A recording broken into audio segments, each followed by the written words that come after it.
Hi, Reuven Kigel from Emmett College Outreach. And what I want to talk to you about today is something that I think about a lot because being a college campus rabbi, students constantly ask me, say, Rabbi, can you prove to me that God exists? How do I know that God exists? How do I know the Torah is real? How do I know that I should be following this? Now, this obviously is something that is a very long discussion, but if I say to the student, hey, this is a very long discussion, I may never have a chance to have the discussion with them. So I need to tell them something, and frankly, not just tell them, but tell myself something that is going to make a lot of sense and is only going to take a few minutes. Now, you have to remember, Judaism is extremely different than the other religions. In Judaism, we have a specific commandment to know that God exists. Actually, we say it every day in Aleinu. We say in the Aleinu prayer that we say 3 times a day. We should say, and you should know on that day. You should know on this day that Hashem is one.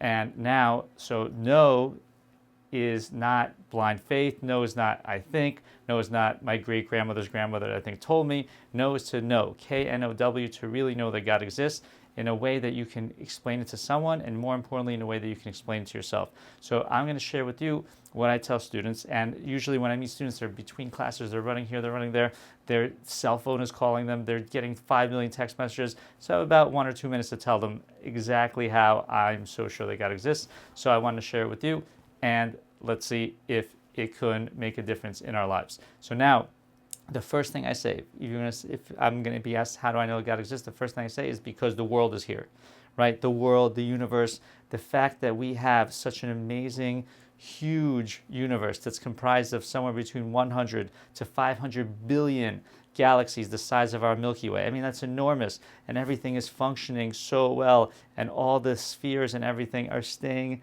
the way they should be, and nothing's colliding into each other.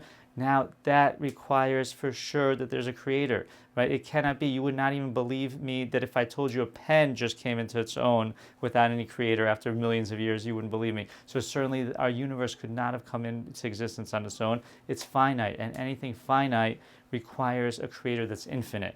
And as far as a human being goes, you should know that all the DNA within us is as complex. Each person himself is as complex as the entire universe. So now, we're finite, and everything finite has to come from somewhere.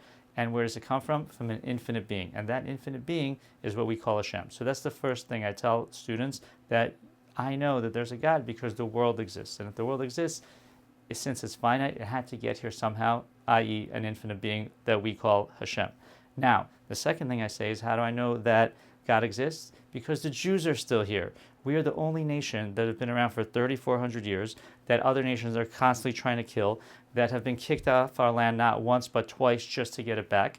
And all of this at the same time is all predicted in the Torah, right? So how can the Jews be here without miracles? Impossible. Without God's assurance that we'd be here, the promise he made to Abraham, we would never be here in a million years. We would get assimilated like everyone else, or we would get killed off like anyone who doesn't get assimilated.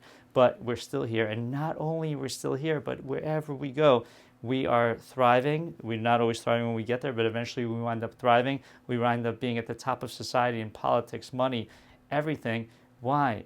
It's impossible for a nation just to do that, but the Jewish people can. And the only way we were able to do that is because we have God on our side, and God promised Abraham, Isaac, and Jacob that their descendants will always be here. And you should know that the Jewish people are so unique that they don't even study our wars at West Point, because all the wars that Israel have won in the last 50 years are miraculous. So there's no need to study them at West Point because it doesn't help you with war theory. Now, the third thing I tell people is that I know that God exists and the Torah is true because the Torah is actually here, right? And the Torah is a document that's at least 2,000 years old. Actually, according to our tradition, it's 3,400 years old. And now, if the Torah did not get there the way it says in the Torah, which means that all the Jews stood at Mount Sinai around 3,300 years ago and heard God speak, and then we asked Moses to go up and receive the rest of the Torah, which is documented in the Torah itself. If it did not get here that way, that means someone made it up. And that someone then went and told the Jewish people, like, hey, you guys don't remember, but this is how we received the Torah, and now let's follow it. Now, besides the fact that the commandments in there probably would not be followed by anyone unless we were sure it was from God, the real problem with that scenario is that we have no absolutely no record of anyone coming to the Jewish people and saying, hey, you guys forgot the Torah and here it is. Here's the 5 books of Moses and this huge oral tradition that goes with it. We have no record of this person, and we have complete records of everyone that does everything in Judaism. And moreover, we do have a lot of records. You can trace yourself through your rabbi, even through some of your friends, all the way back to Moses in an unbroken chain.